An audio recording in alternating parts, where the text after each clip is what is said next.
Сәлеметсіңдер ме балалар? 9-шы бөлім Аспан әлемінің құпиясы. Тақырыбы аспан денелері. Жаңа сөздер: аспан әлемі, жұлдыз, құпия, қозғалыс, бақылау, аспан денесі, шексіз, көлденең жатқан, шашырап төгілген, ақшыл жолақ.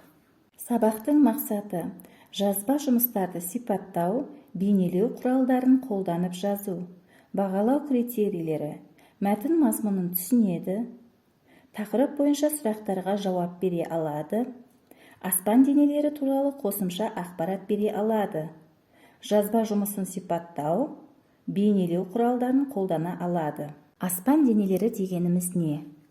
Аспан денелерін зерттейтін ғылымды астрономия деп атаймыз.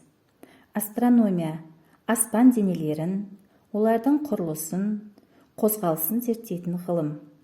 Астрономия гректің астроном, жұлдыз, номос, заң деген екі сөзінен шыққан. Аспан денелеріне жататындар: галактикалар, жұлдыздар, ғаламшарлар, олардың серіктері, кометалар, метеорлар, метеориттер, тағы басқа. Күн әлемдегі көптеген жұлдыздардың бірі. Жұлдыз дегеніміз ыстық газ тәріздес.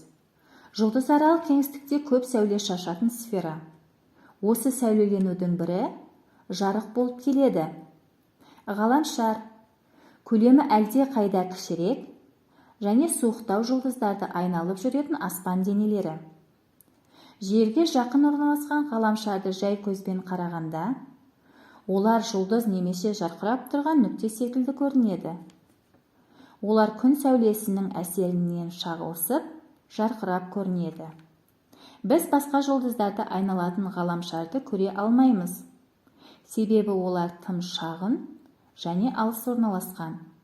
Біз осындай ғаламшардың бар екенін білгенімізге көп уақыт болған жоқ. Шағын аспан денелері кейбір ғаламшарларды айнала қозғалады. Бұндай денелерді табиғи серіктер немесе ай деп атайды. Жердің табиғи серігі ай. Кометалар аспан денелерінің бір түрі болып келеді. Олар кішкентай, тозаң мен мұздан тұрады.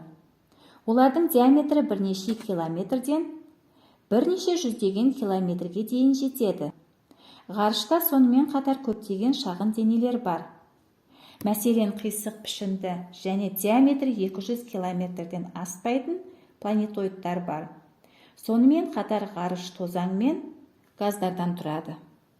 Балалар, 48-ші бет, бірінші тапсырма. Сұрақтарға ауызша жауап бер. Суретте не бейнеленген? Сен түнде аспанға қарап көрдің бе? Сен жұлдыздарды бақылайсың ба? Қандай аспан денелері мен жұлдыздарды білесің? Жұлдыздар қозғала ма?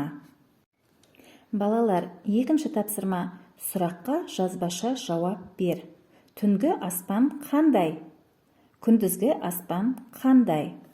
Балалар, үйге тапсырма. 50-ші бет, 5-ші тапсырма. Сөздер мен сөз тіркестерін мағынасына қарай сәйкестендіріп жаз. Бүгінгі сабағымыз аяқталды. Сау болыңыздар.